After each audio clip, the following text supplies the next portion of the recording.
All right, and so those are concerns, of course, by the minority in Parliament, and they intend to have the Finance Minister in Parliament to answer some questions as to what Ghana is doing to cushion the regular Ghanaian. Amma, what do you say to that? Well, good morning to you, good morning to our viewers, and good morning to all Ghanaians who will also be watching us later in the day, because I hear people actually do go back to your Facebook pages and watch you later in the day. About the minorities complaint, I see this as usual. I mean, it's part of their job.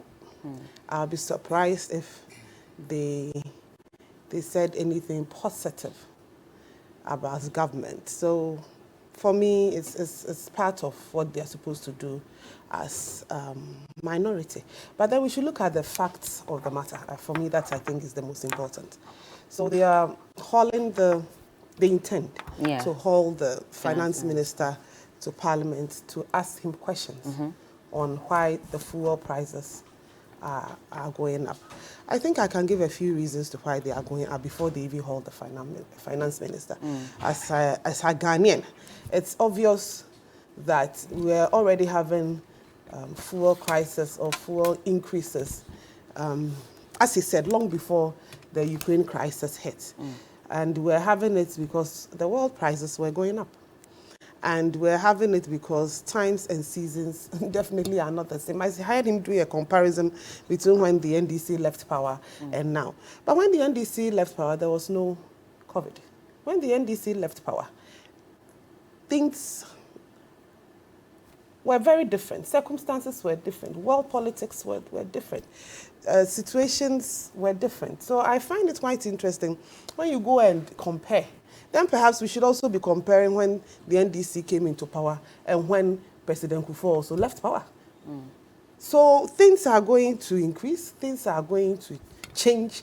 World situations will never stay the same. Perhaps we should get over this fixation of when somebody was in power and what is happening. They are the ones who complain when equalization goes on. Please, let's move on. World situations have changed. And we have to project into the future. There's going to be more fuel increases, from what I can see, until the Russians and the Ukrainians decide to do what is right by all of us. We should understand that there's going to be more fuel increases. What we should be thinking of, how are we going to survive as an economy? And I've heard a few people also saying that, well, as much as the fuel prices are going up, we are also a fuel producing country. So whatever we are also earning would also go up. And from what yesterday I read a few pieces that I think we have, is it 17% of whatever we produce as a country. The rest is by the contracts we signed. But the rest is for the other people. So with the 17%, even with the 17%, some profits are going to come over it. So I do agree if they said the finance minister should start looking into ways and means of cushioning us. But then looking into ways and means of cushioning us means that we have to take money from somewhere. So it's a decision we have to make. If we are going to take the increases or the windfall that is going to come from these sales, these high prices, and therefore use it to cushion all of us by taking away some of the taxes. These are all permutations I'm sure the finance ministry is quickly doing, and they would definitely come out with it. All of them are feeling the pinch. We are all feeling the pinch, and we are all Ghanaians. The politics aside, we are all Ghanaians. So there's nothing wrong if minority says that finance minister should come. I've never said. You said it's expected. The complaints are expected. But the complaints are not only from minority. It's also from regular Ghanaians on the street as well. In all my sayings this morning, I have never said the minority is wrong. What I have said is that it is expected for them to say what they are saying because they are in the minority. Of course, the minority also represents a section of Ghanaians. So if they are complaining, every single one of us is going through. I mean, I used fuel to get here, and I buy fuel. So it is in my interest that government finds ways and means to cushion all of us. And with the present circumstances and the present issues that are evolving every day, I am sure that the finance minister would definitely find we have to adjust things and make sure that we are cushioned. But then the point is the cushioning will come, but I do not see the cushioning taking away all the issues that we have with fuel. It would reduce it at least. Yes. Oh, as for the reduction is important. We have to cushion ourselves. But as we said, we should also cushion ourselves in such a way that we do not take away from other sectors of the economy. It's also important that as we are cushioning ourselves for the fuel matters, we do not take away from. Johnny was just talking about school feeding. I'm happy that the impression had been corrected. Yesterday it was all over the place that the whole school feeding program had been suspended. That is not the truth. It is the expansion. Every year I hear there's a 30% expansion of the school feeding. And the caretaker minister is saying that this year there's not going to be the expansion because the arrears have to be paid. And in a way I agree with her. If you have to pay people, you have to pay them before you add more people to it. So as much as we all not be too happy about the fact that the expansions are not going to come on, these are all some of the permutations and the how do I put it? The things that the finance ministry will have to do. Are you going to take away from school feeding and use it to They say scrap the taxes. There are a number of taxes on fuel. As for that, and you should scrap it. They're talking about energy sector recovery levy, sanitation and pollution, energy development, energy debt recovery, pardon me, and road fund, as well as special petroleum levy. Scrap these taxes, and we'll get about some 25%, reduction in fuel prices. That is the question I was asking. So you scrap those taxes. Those taxes are meant for certain purposes. How then do we make sure that those purposes are done? It is up to the finance ministry to do the arrangements and no, maybe we reduce this by this percentage, we would increase this. It's up to them. Ghanaians have every right to call on the minister and the government to do something. As for the doing something, it will be done. Now, whether we will be satisfied with what will be done, I don't think so. And no matter what you do, people are going to complain. But then the point is something should be done. Should Ghanaians be worried? Because we're hearing from the executive director of COPEC, and he says that, with everything that's happening around the world, it's likely that fuel prices are going to hit 9 Ghana cedis even before the end of this month. I think that it will even go beyond 9. For me, I think so, because with everything happening and in one day, yesterday, for instance, we woke up, the world oil price was, I think, $110 in the morning. By the time we were going to sleep, it was 113.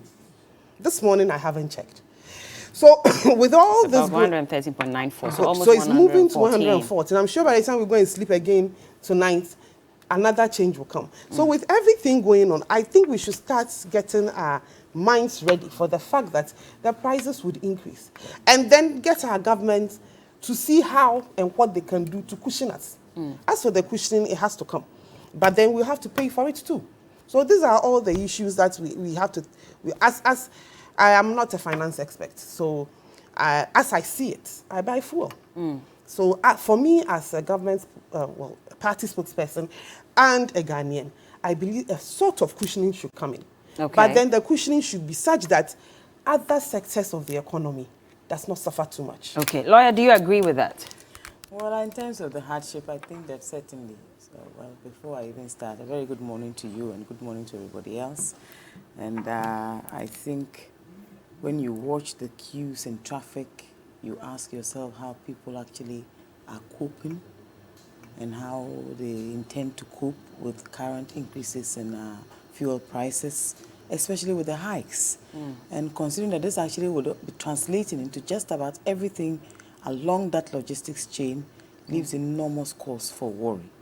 Indeed, I think that we've actually been on your platform on many occasions, and I've always reiterated the whole point about how this government has actually dissipated very quickly whatever funds were actually bequeathed to them when they arrived on the scene.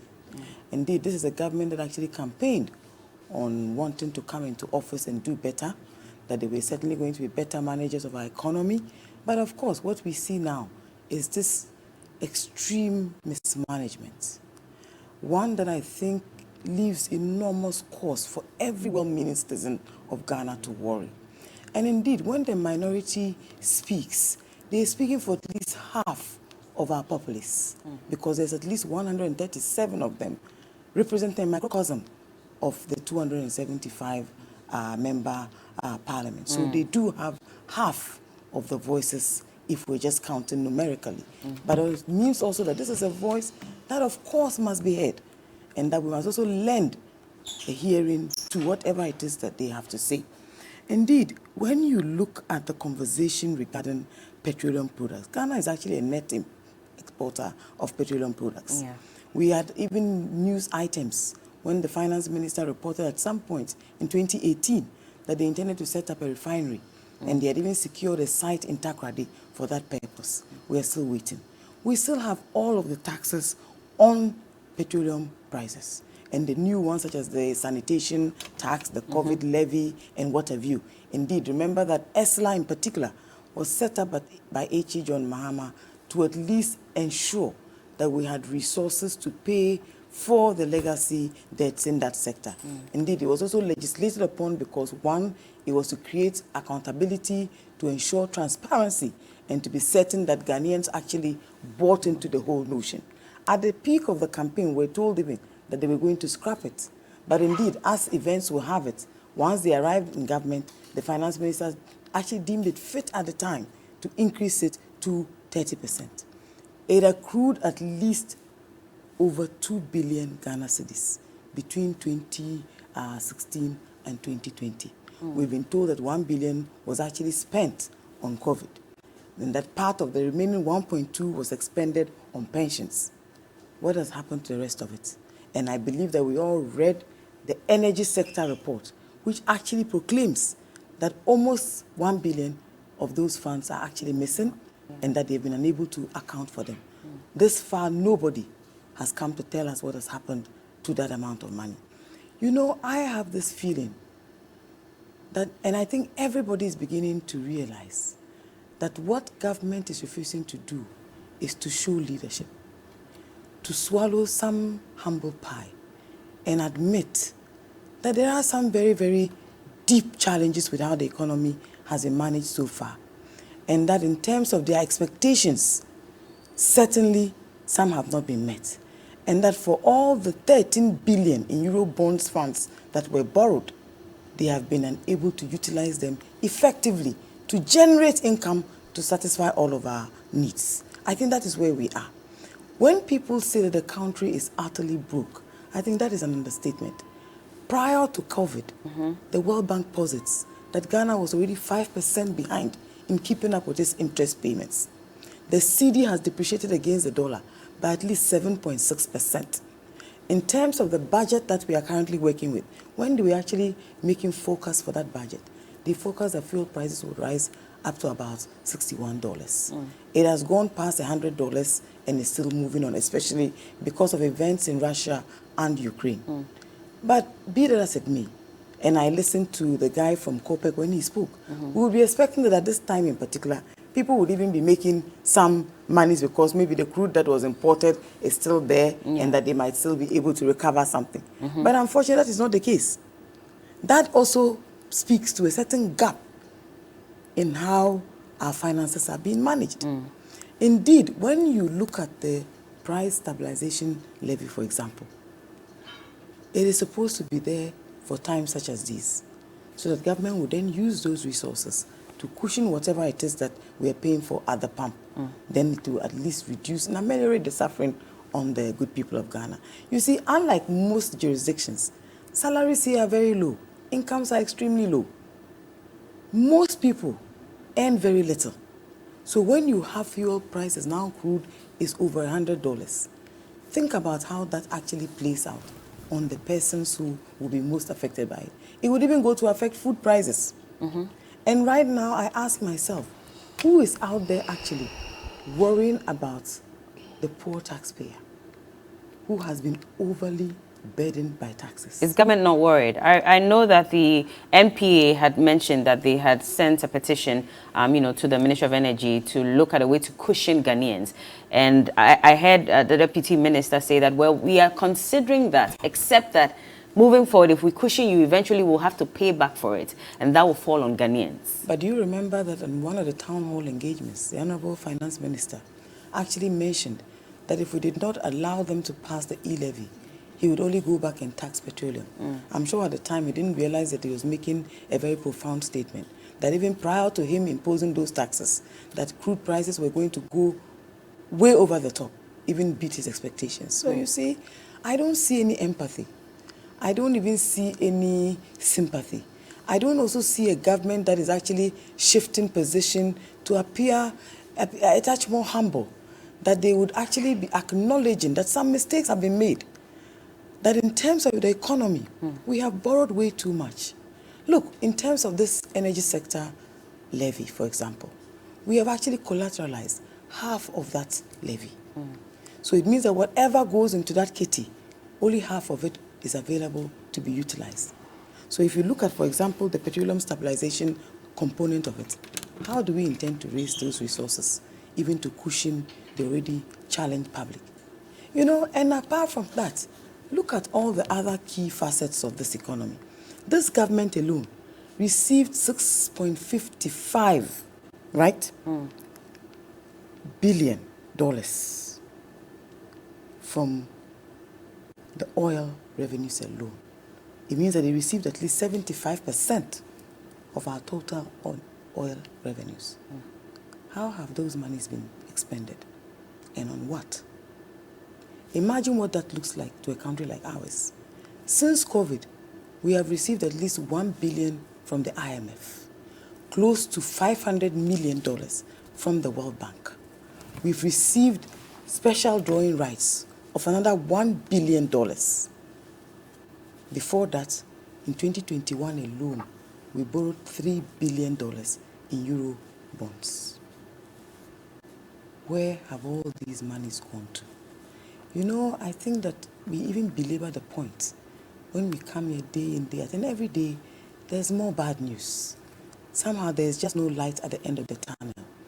And Government says they're addressing the concerns of Ghanaians. How? I'm a Ghanaian too, at least I live here. I buy fuel too. I listen to radio, I pick up on news. I look at the headlines every morning. Where and how is government trying to stem these very difficult challenges that Ghanaians are currently facing? In addition to all of the suffering, we also have to deal with, excuse my French, the loose talk by government and its aficionados, telling us that we don't even know or understand what is going on. And you know, sometimes you have to really pity His Excellency the President, because I believe that he made all of these promises based on advice that he considerately received from his own experts. And at the time, remember that the now finance minister was touted as an individual who had lived the talk and knew exactly how to manage this economy. 5-6 years down the line, he is the same individual, now literally almost in tears, telling us that the economy has totally collapsed around him. But why is he still in office? But he says that's why we need to even pass the e-levy, because we cannot have majority of Ghanaians living here not paying taxes. So we need that so we can develop. The GRA has told us clearly that they have actually even gone past what they estimated to collect. I don't know what the figures are. That they have collected enormously for the first time in 5 years. They really met all their targets, even in the course of COVID. And I've indicated here before that Burkina Faso, with all its problems and with COVID, grew its economy by 5.7%. So what happened to Ghana? Do you know that the cedi is currently the worst performing currency this side of the world? Why is that? We were told that an exchange rate at the time of a little above 4 cedis was so bad that governments needed to change. That in terms of all the perception indexes, that thanks to hardship, we needed a new government. So yes, we voted in this new administration with all the highfalutin promises that were made. But at least, when we were leaving office, we had introduced the energy sector levy. We expected that all the legacy debts would at least be taken care of. We also expected that if for nothing, the oil revenues of $6.55 billion, 75% of which has come to this administration in the period of 5 years that they've been in office. The question is that, why are they refusing that motion to interrogate how the COVID funds were expended? Because you didn't go through the right process or channel, which is what the majority had said in Parliament. But how else do you come to Parliament to request for such probes? You always come by way of a motion, and the discretion actually lies solely with the Speaker at any given time to decide on which motions to admit and which ones he will not admit. But a report has to be forwarded from the Auditor General to the Public Accounts Committee. If that's not done, then he cannot come forward and account. We now have the Auditor General's report. It's a public document. It's within the public domain. We've heard about the Public Accounts Committee meetings. We've heard about the monies that have hitherto been their inability to account for them, their inability even to receive and go after other agencies to collect monies that have been lent out. Look, remember that the Commission on Human Rights and Administrative Justice has just actually issued this ruling on what happened with PPA, for example. Why is the Attorney General not doing anything to recover some of those monies? We've heard about the copious sums of money that have gone to the Youth Enterprise Authority. Who is accounting for those monies? Okay. Let me bring Amadako back in, because the concern about the minister, the finance minister, also answering these questions is because of the fact that, at least when it comes to the three factors that affect fuel price increment, Minority says two of them, and we're all aware, two of them fall in his domain. And one of them is the depreciation of the cedi and also on taxes. When it comes to Ghana's cedi, at first we're at second but last when it came to the worst performing currency in Africa's, number of countries. But now we have even overtaken Zambia to become the worst. And a lot of people are saying that that speaks to the bad management of the finance minister. And that, again, is having a ripple effect on our economy and everything that surrounds us. I did see the list of the performing currencies that are, how currencies in Africa are performing. And when I saw the list, unless the list I saw was different, it was, I think, 50 countries or 45 countries, or the 45 or 50. And we're number 15. So as much as I do agree that our currency has started falling, how do you explain to me that if you are number 15 of a 50 list, you are the worst? In Africa? You are not, yes, you are not the best, of course. I mean, some time ago, we were, I think, second or second. Yes, we are almost the second to last. No, some time ago, we were almost, I think we're almost at a time where the best performing currency. And of course, we have fallen. I agree on that. But you do not, how do you explain to me that on a list of 50, and you are number 15. It says Africa's top performing currencies. That is what I'm trying to say. And we are the last when it comes to the top performing currencies. The list I saw was 50, 50, and we were number 15. How do you tell me that if you are number 15, then you are the worst? Of course, you're not doing well. To drop from second or first to 15, it means you have issues to deal with. But that doesn't mean that you are the worst. No, we are not. Sometimes I find it quite interesting when we run away with these narratives and Ghana's currency is the worst performing. We are not the worst performing. Among the top performing we are not, currencies, and that is what I am trying to. That's what I'm trying to say. That in a list of 50, and you are 15, you are not the worst. You definitely have issues. You definitely have issues with your currency falling, but definitely you are not the worst. That is the misconception I want to clear. Do we have issues with our currency? Yes, we do. And just like every other country in this world, we are going to have issues. We are going to have issues, as I said, with prevailing economic situations worldwide. The world is practically in a depression. But to continuously drum home and to continuously say that you are the worst, we are not the worst. If you were among the best, and we look at that list and we're saying that among the best, now you have become 50, the worst among the best. And that is what I want you to change. In a list of 50, and you are number 15, you are not the worst. But if you're number 15, hold on, Amadako. If you are number 15 among the top performing currencies in Africa, the list was given. You were second at a point. Now you are the worst. The top performing list that I saw, and that's why I'm saying, unless the list I saw is different from what everybody else is seeing, was 1 to 50. And we were number 15 on that list. So do we have issues? Yes. Are we the worst? No. And that is what I want us to get. We are not the worst. So but to fall from the top to 15, definitely, that is what I have agreed, that we do have issues. But I will not agree that we are the worst. When you are number 15 on a list of 50, you are not the worst. You are not even halfway through. So do we have issues? Yes, we do. Do we need to solve these issues? Yes, we do, because at a point in time, we're number 1. So what happened for us to drop to number 15? Those are the questions we should be asking. But to continuously say it that you are the West in Africa, you are not. You need to move from where you are. Of course, we need to move up, and we need to get all the things ready to make sure that we do move up. But this narrative that we want to push down into our psyche and on everybody that we are the West in Africa, I mean, we are in Ghana month. What are we doing? What are we doing is what we can do during a crisis, during a pandemic, during a world war. Well, I can't call it a world war. During a war that is telling on everybody in this world because of the fuel prices issue. And before we got to this level, I gave what I think, and I believe the finance minister would eventually come and tell us that we need to take some of the windfall we are getting to support our people. That is very important, because as I said, I also do buy fuel, and I do want the support. But as we are doing the support, and as we want to be cushioned, we should also make sure that we do not take away from other sectors of the economy, I mean, and totally also derail those parts. These are the sort of balancing act that the finance minister has to do. I believe that it's high time he does what he has to do and let us know. And that is why if the minority is saying that they want to call him, it's a good call. They can call him. And when he comes, I'm sure he can give the excuse. But this continuous, this continuous thing of trying to tell everybody that Ghana is the West when we are not, that is why I have an issue. If you are in a list of 1 to 50, and you are number 15, you do have issues, but you are not the West. It's the top performing, and I'll keep saying that, top performing.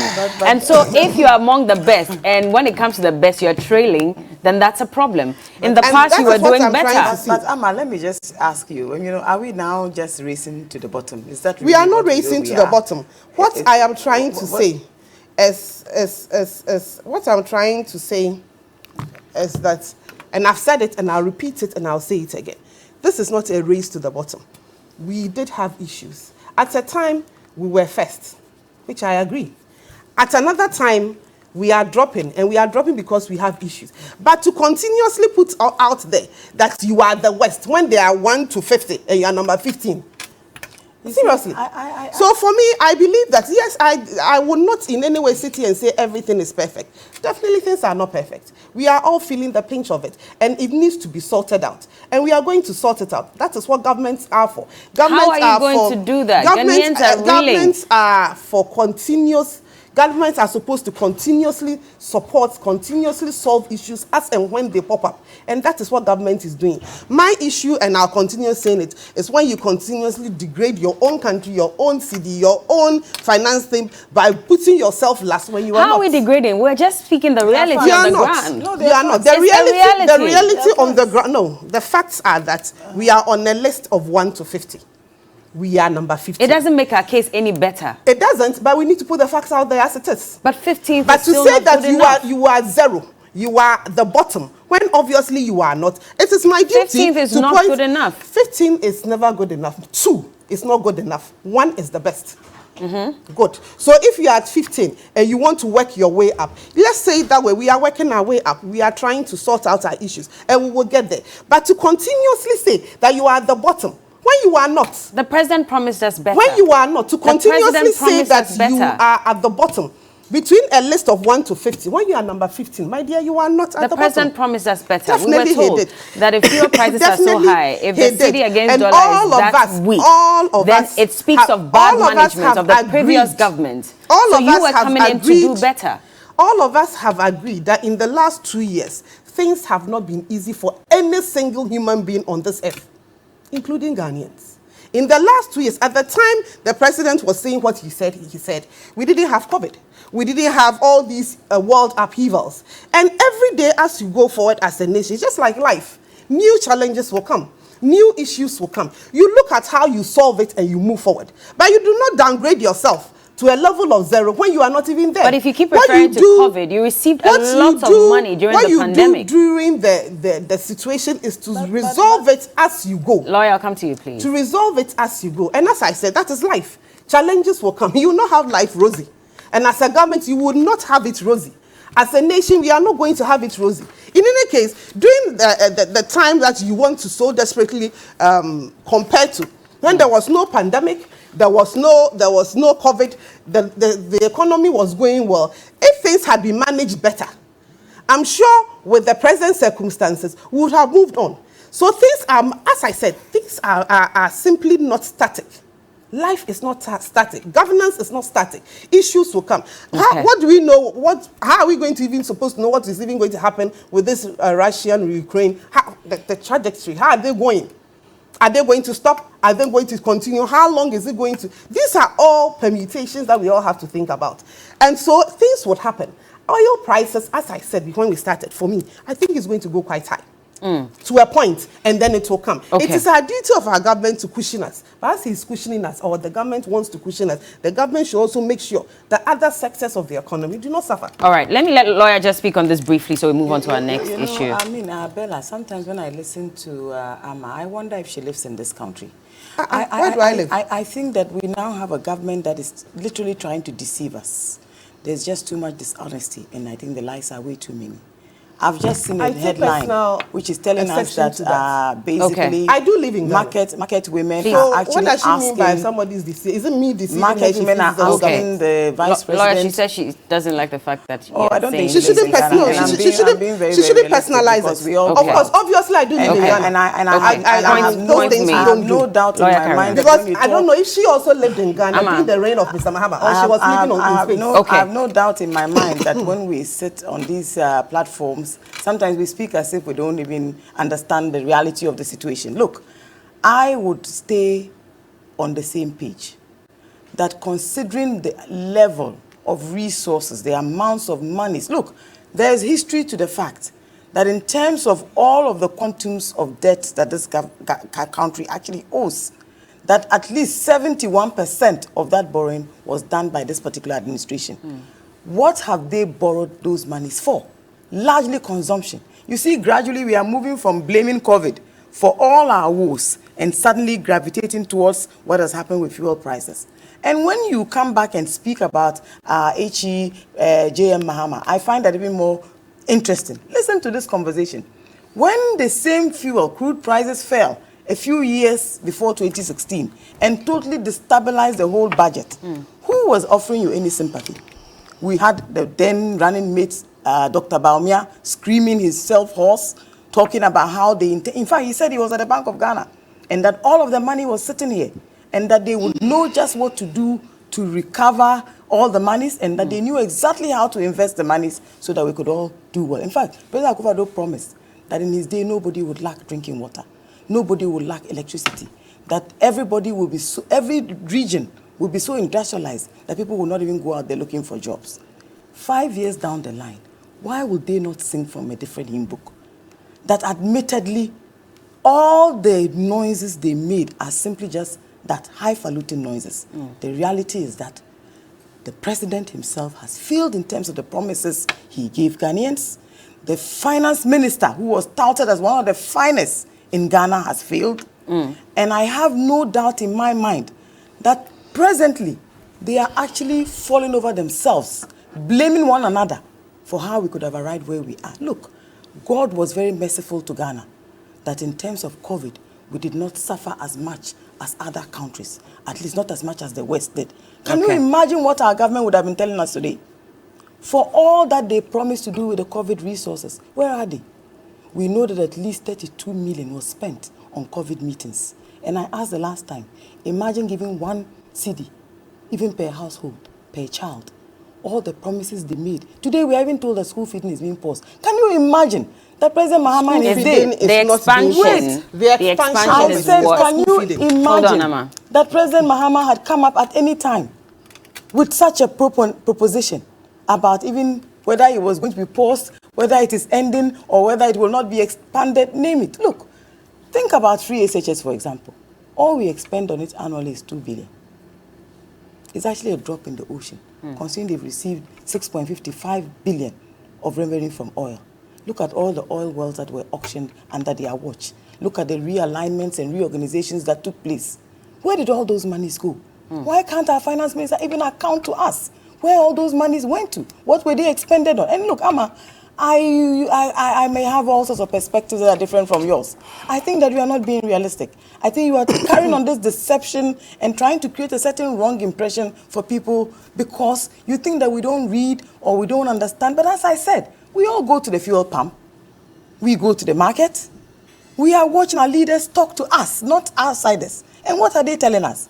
They are totally in denial of what the reality of the situation is. We've had the finance minister say that you met, that our economy that you have taken is not doing too well. That's why we need e-levy. He's being honest. But I said the reason why we have Ken as our finance minister is not because he didn't have many other individuals. It's because he was touted as being one of the best. He was supposed to do much better. He wasn't supposed to now come and crying, telling us all the things that he's telling us today. And I've asked this question. If all of the 655 billion hasn't changed our fortunes, how will the e-levy, which is only figuring out to give us about 7 billion, Ghana cedis, not even US dollars, how is that going to resolve our problem? Well, Professor Tuguba says we need to pass the e-levy and pass it quick. Before we get there. No, before we get there. No, hold on. We have to move. I think that when Amma is speaking, we all allow her to go on. I don't attack her personally, do I? Amma. It's not personal. So the personal you are speaking. No, I haven't called your name. No. You did. It's not. Did I call your name? I said you are not being realistic. I do not live in Ghana. Yes, you don't. I do have a problem. Because if I say you are not being realistic, you don't live here. I do live in Ghana. No, you don't. I am a Ghanaian. No, you don't. I am a very realistic person. No, you don't. You can address the issues as you want.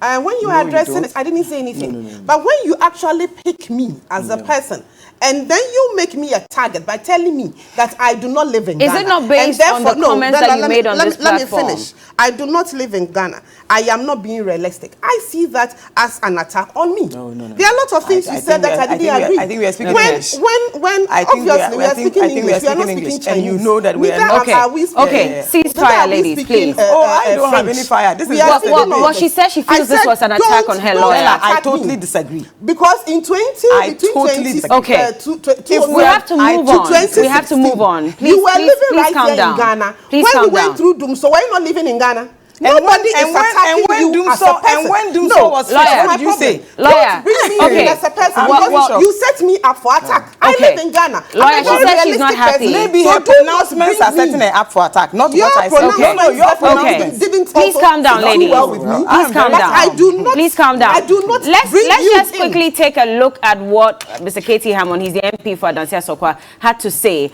about a speech that was given by Professor Tuguba, where he says that, well, we don't want a coup in this country yet. I fear, and I'm quoting what he said, I fear that if we do not act quickly, we may have one in our hands very soon. Take a look. Why is it that in the course of MPP administration, every opportunity that they get, the NDCs, not all of them to be fair, but the irresponsible ones are calling for the intervention of the military. What is it about the military? I mean, I have read what he said. May means what? What is the meaning of May? It may happen. It may happen. What is the May condition? And you read what he said by way of his conditions. If we don't go groveling on our knees, pleading with the MPP, pleading with the NDC, and for that matter, I think the segment of the country that belongs to the NDC fraternity and tell them that we got everything wrong, that we are not doing anything right. That is the May. We don't do that. We don't call off. In fact, he said we should call all the sins there are about the e-levy, quote unquote. If we don't do that, then the military may take over.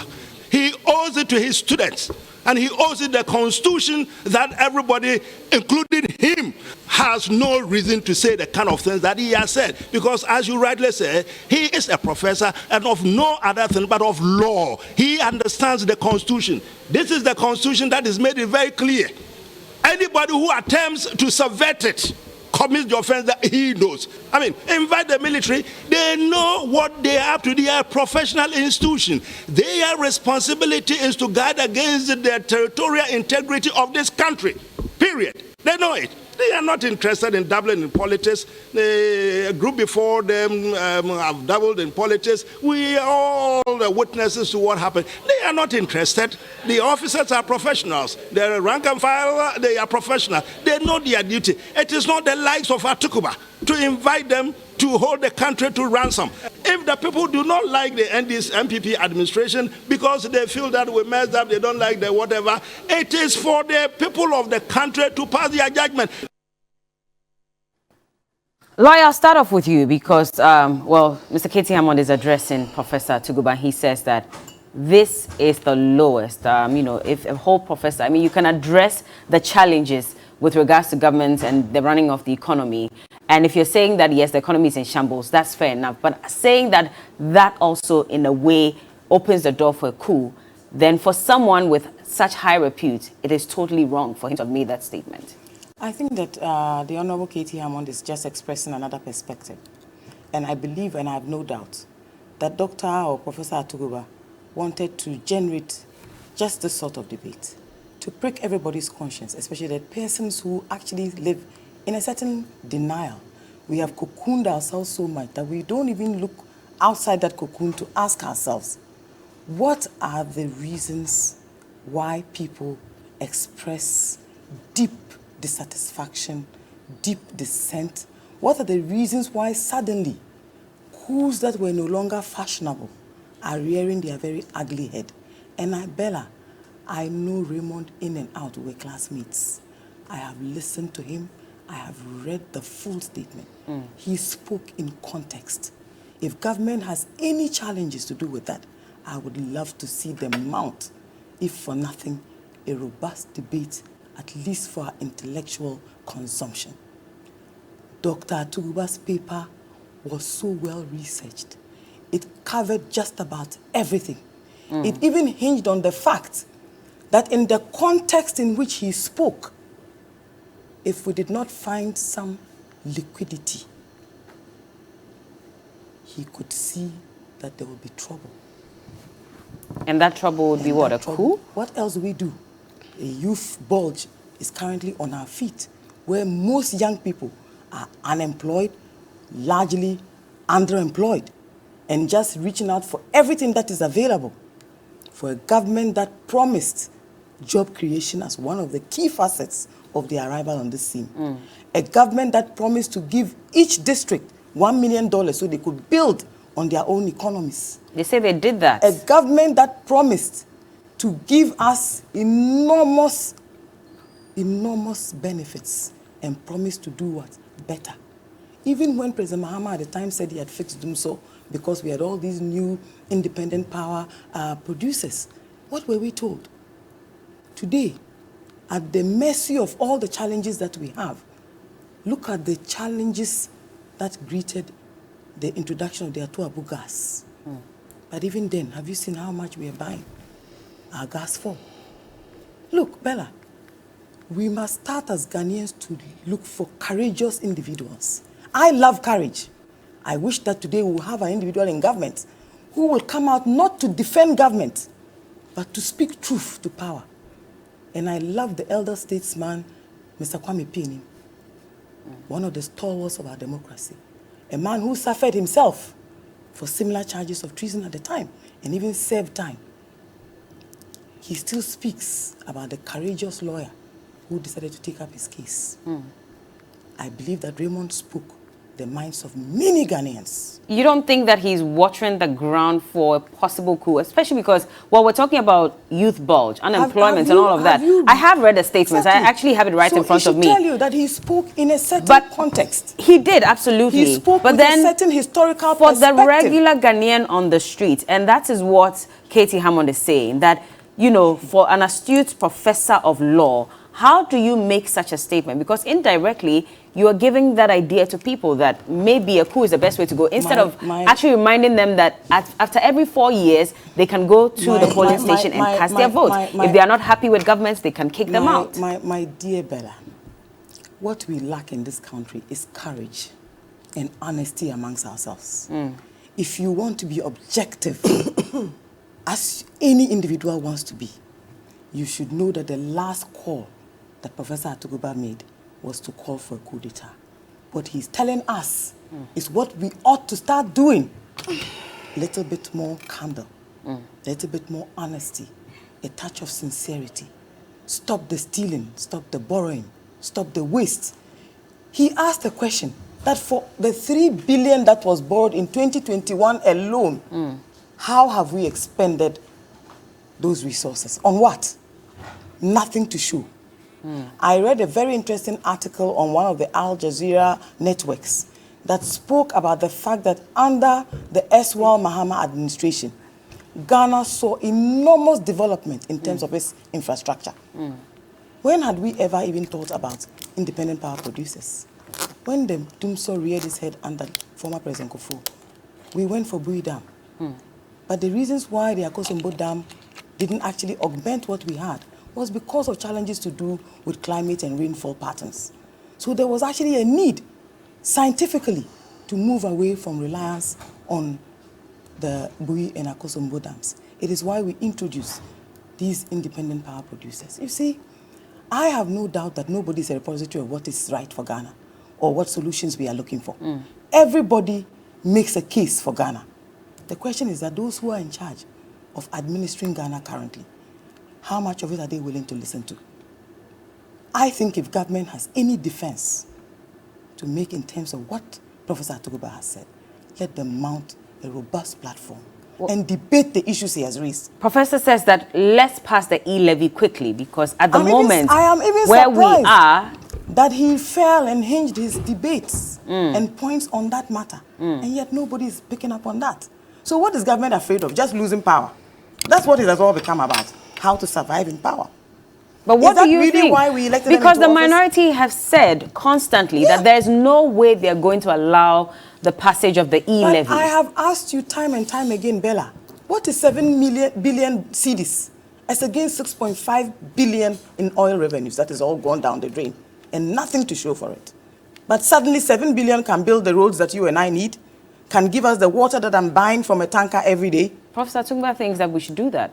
Otherwise, then we're going to have to tax, like everybody else. I have every reason fuel. Also to have points that where I disagree and part ways with what other people have to say. So you disagree He with has his built statements his on point, e-levy, okay? And he says that the country is flat out bankrupt. Has our Minister for Finance admitted this publicly? Has he told us the mistakes he has made in how he has mismanaged our funds? Has the Vice President, who then mounted every platform available to berate and denigrate the predecessor government, told us why we are where we are? The finance minister said, you know, the economy is in shambles. But no, it's not in shambles. We have no economy even to speak of. We don't have an economy. It's completely moribund. It has collapsed totally around them. And I think that what we expect now, and I believe Raymond actually spoke at length about it, a touch of humility will serve all of us well. A little bit of sensitivity, because currently it is not President Mahama managing the affairs of this country. It is you, because you actually convince Ghanaians, literally, that you will do a better job. Okay. But in the end, all we see is these excuses upon excuses upon... I mean, we are tired of the excuses. Okay. No, I don't want to belabor the point. Why? How many people have not spoken about the challenges we foresee? What happened to job seekers when they went to a place to try and get jobs? There was a stampede. These things only happen in the stadium when we go to watch games. But for the first time, it happened at a job center. We have serious, deep cracks in this system. We have a government that hoodwinked everybody to arrive where we are and literally has emptied all the coffers. Why? What happened to the Bank of Ghana and all the money that was in the boat? Remember that under COVID, we even took 10 million Ghana cedis from the Bank of Ghana. Have we replaced those monies? Okay. Let me bring Amadako in because Katie Hammond clearly is not happy with what Professor Atuguba says. But, you know, listening to lawyer, she says that he spoke in context. And we're taking his speech out of context. You know, the funny thing is that I find it quite interesting that the only people who can smell, see, project coups in Ghana now are members of the NDC and people who are sympathetic to them. And isn't that a bit funny and interesting? All of a sudden, in the last 5 years, things are so bad to the extent that Ghanaians and the military would seriously think about a coup. Is that what they are trying to tell us? I mean, the good old well, he's not old. The professor, I found it a bit. Katie Hammond's words, Honorable Katie Hammond's words, are quite strong, and I simply just agree with him. You agree with him? Oh, totally, 100%. He said some unprintable words about those are the words that though. I will not use it as a person, but okay. I agree with what he's trying to say. You are a professor of law. I am a student of law. I'm not done. So I am in nowhere comparable to him in what he knows about the law and what he does know about coups in this country and what he knows about constitutionalized. He knows it. And you come with a paper, and from what I hear, a friend of his friend's paper. Dissertation, a PhD dissertation, and yes. you are trying to tell all of us that whatever you are saying, if it is not done, there will be a coup. And you expect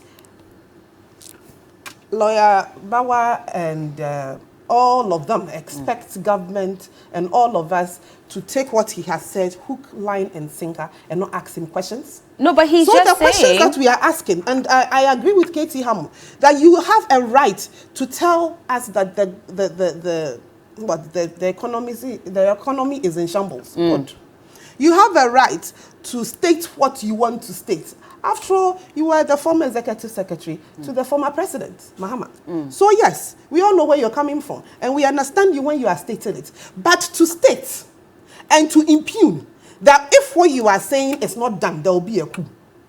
I mean, what's the logic? He's not saying when you don't do what has to be done, there'll be a coup. But he's saying that if you look at the closeness of recent coups in the sub-region, then it should be a cause for worry. And that's my interest and what I find funny, that all those who are predicting and all those who can smell and see and tell us that there's a coup is the NDC. And the NDC only sees a coup when the NPP is in government. Because if I do remember, I believe I was quite young at that time, during the reign of, or the presidency of ex-President Kufuor, we had Dr. Tony Edu also continuously in the media telling everybody there's going to be a coup. That didn't happen. During President Mills's time, I didn't hear any NPP member. If there is, let me know. Going round saying that there's going to be a coup. Were things okay during that era? During President Mahama's era, when we slept in darkness for 4 years, did anybody call for a coup? Well, in 2013, Captain Budukumsen, and if we can just project it, he had also predicted that there was that a coup was rife at that point. Let's just take a look. He said it was imminent. This is Captain Budukumsen, and he's the head of security at the Flagstaff House. What I'm trying now, he said it was imminent as at 2013 when former President Mahama was in power. When you have learned professors, people who are deans of respected law faculties like the University of Ghana, coming to tell us that if what they are saying is not done, then there's a coup. And you have all their followers or people affiliated to them also projecting that line. And they all belong to a certain political party. What's the certain? They all belong to the NDC. You think the rest of us should just keep quiet and look at them? But we are seeing clearly on the screen. This is also a retired officer of the Ghana Armed Forces. So a man of high repute.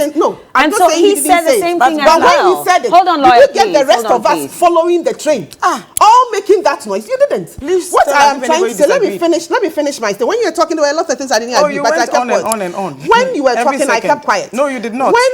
When you say all of this, and we are telling you that is not the case. What Katie Hammond is saying is that, wait, that is what we should be encouraging. That after every 4 years, all Ghanaians have a right to change the government. Democracy is not by force, and that is the good thing about democracy. When you are not happy with something, we are just about 2 years into this administration. In the next 2 years, there will be an election. If Ghanaians are not happy, they will change. I mean, we know Ghanaians. So what makes it different from what we've just projected? Because he was also talking about how government officials just used state wealth to enrich themselves. Let me finish my statement. You know, he said this in 2013. That was when former President Mahama had just come to power. Because you made a statement and I had to just come in and put out this fact. What I'm trying to say, when you have a professor who is training the minds of the next generation, and this is how he can put out his issues, because he feels that if what he's saying is not done, there will be a coup. We also have a right, and Katie Hammond has a right, Honorable Katie Hammond has a right to reply as he did. And I agree with what he said. Wait, in 2 years or 2.5 years, there's going to be an election. If Ghanaians are not happy, Definitely. Did we give the same advice to they'll vote them out. And officer? Whilst you are waiting, Ama, did we give the same advice I wasn't to there, the captain? So I wouldn't know. I don't know who gave him advice. So is it not hypocritical then that we're calling out this now?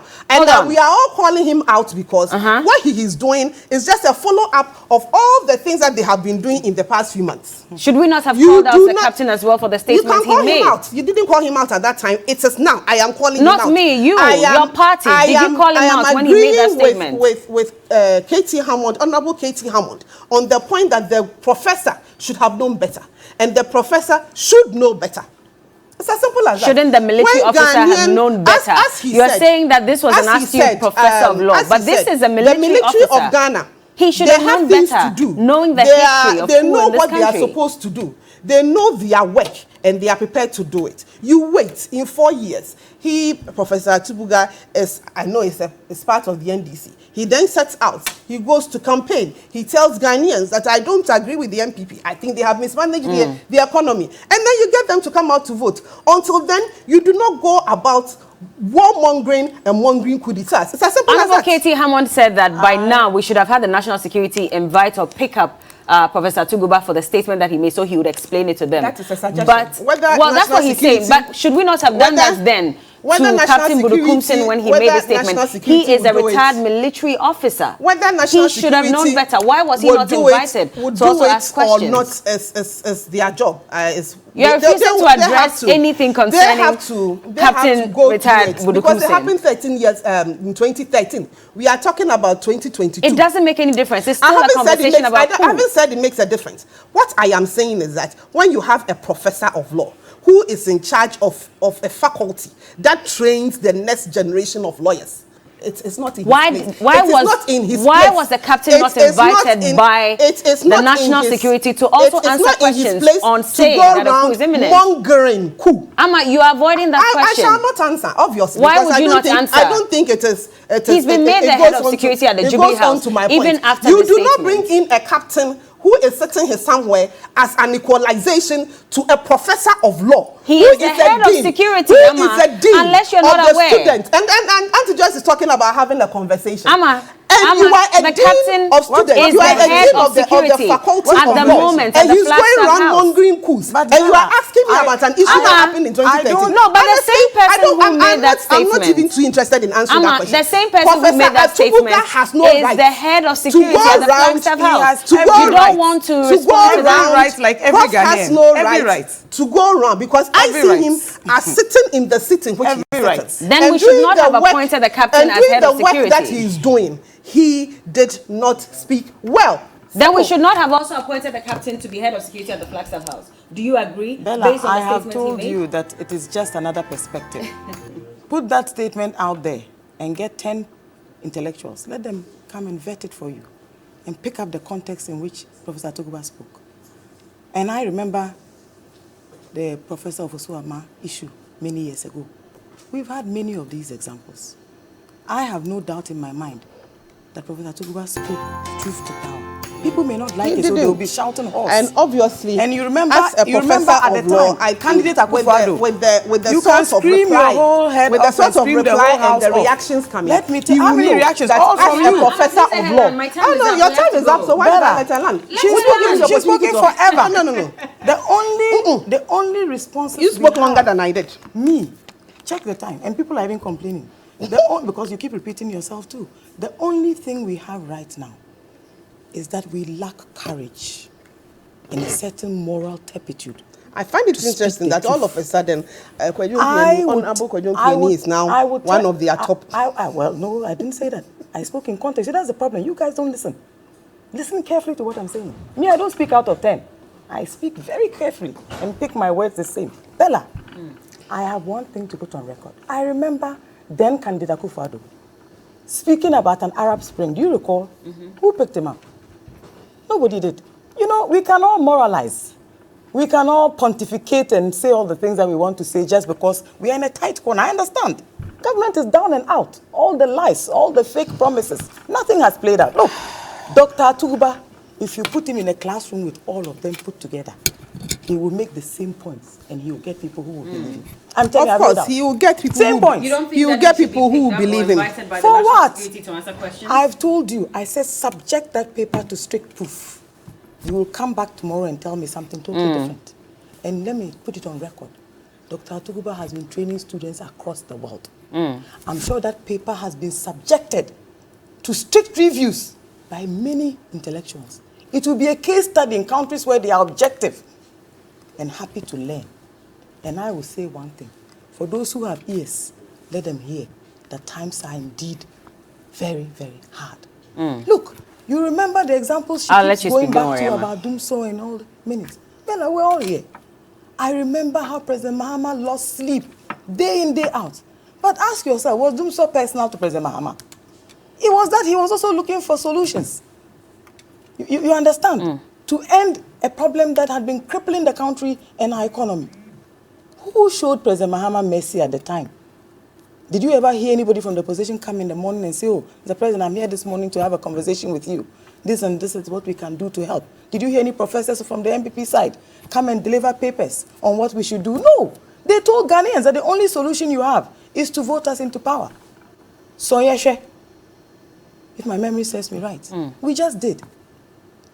And we've realized that it was just highfalutin noise, just empty promises. All the things they spoke about, they had not even tried and tested.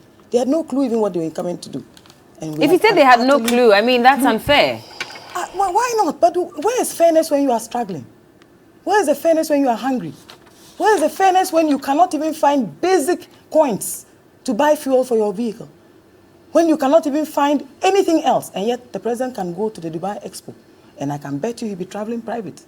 I hope he will bring some profits from that Dubai Expo, because I think at this time, the president should be behind his desk, working to find solutions to our challenges and not hobnobbing. Okay. He just returned from a four-country tour. What is he going to Dubai Expo for? I think we need to know. Look, Bella, we can scream ourselves hoarse. We can shout all we want, whether it's personal or otherwise. The reality is that everything that they spoke of has exposed them. The fundamentals are so weak that you need at least over 7 cedis to chase $1.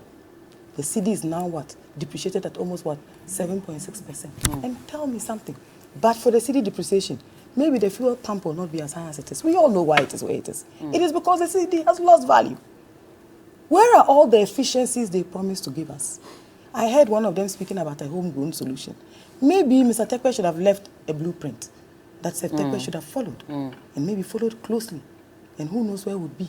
He brought that spirit of investment banking to state affairs, borrowing without any recourse to anybody, probably not even listening to anybody about what strategy was in the borrowing. What have we used over $350 billion for in 5 years? Amma, so we've heard from the president, not directly addressing citizens, but on statements that he's made at the AU, at ECOWAS. I mean, he's going to the Dubai Expo and all of that. Of course, he'll be making speeches. But we haven't heard him address us directly as Ghanaians. Ghanaians have been crying that the economy has become too hard for us. I mean, our pockets are not reflecting, you know, what the president had promised in the past. Things are difficult. The vice president has not said anything about e-levy. He keeps going on about digitalization. I mean, we've heard so much about that, but not about e-levy and the economy. Why are they not speaking to Ghanaians about these issues? So when you have a professor who, as I said, is going around and he had his program and he said all the things he said, and these things have serious implications on security and on our nation. And you are trying to address that. And then we start going round and round and round and round into the same old issues. Auntie Joyce said that what he said has been put to strict, it should be put to strict proof, and then we should have other intellectuals debating him. But that program, there was one professor there who also said that he didn't agree with most of the things that he said.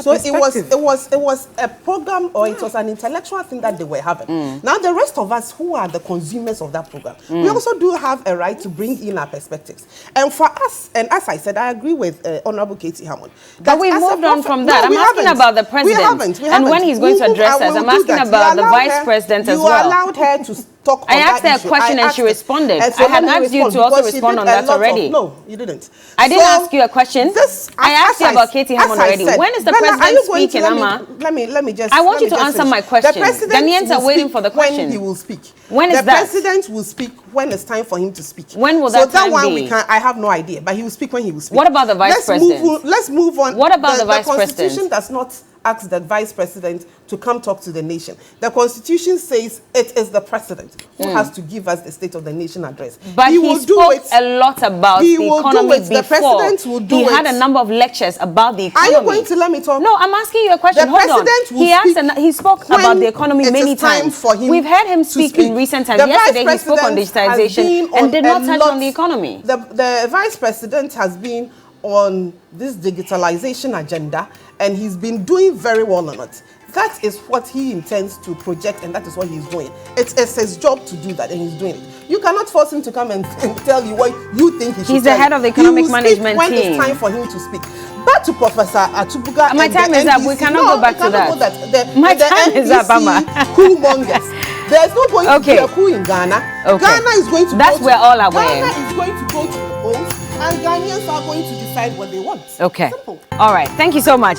Ellen Amadako is a member of the MPP communications team, and lawyer Joyce Bar Mukhtar is a special aide to former President John Dramani Mahama, and she's also a former Deputy Minister of Transport, and of course, a lawyer. Thank you so much, ladies, for joining us. And we have more coming up right here on the show. Of course, it is Ghana month, and so expect that our programming will be heavy on everything Ghanaian. We'll be back with a lot more. Keep watching. This is TV3 Newday.